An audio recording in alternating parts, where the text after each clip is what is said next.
নমস্কাৰ সকলোকে। আজি এটা চাংঘৰ চাবলৈ আহিছোঁ। আহকচোন, ঘৰতে বাঁহেৰে নিৰ্মাণ কৰা এটা সুন্দৰ চাংঘৰ। মোৰ লগৰ এজনৰ ঘৰৰ হয়। তাতে আহিলোঁ বোলে এপাক চাংঘৰটো চাই যাওঁ আৰু আপোনালোককো দেখাওঁ কেনেকৈ নিৰ্মাণ কৰা হৈছে এই ঘৰটো। গোটেইটো বাঁহৰে হয় আপোনাৰ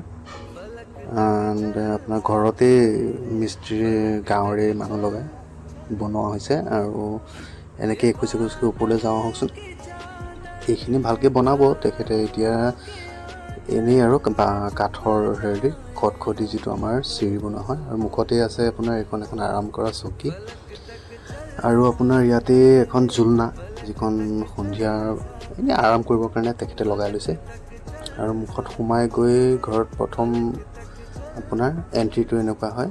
লগৰ দুজন মানুহ আহিছিলে, তেখেতলোকৰ লগতেই আহিছিলোঁ অলপ চাই যাওঁ বুলি।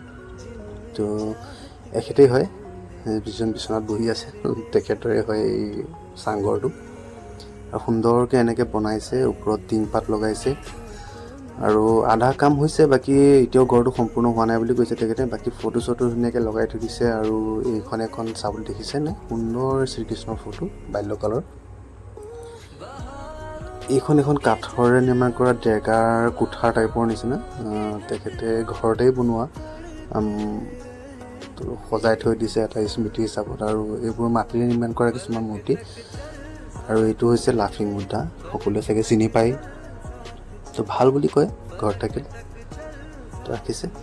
ঠিক আছে, আজিলৈ এইখিনিয়ে। ভিডিঅ'টো চাই কেনেকুৱা পালে নিশ্চয় জনাব কমেণ্ট কৰি। ধন্যবাদ।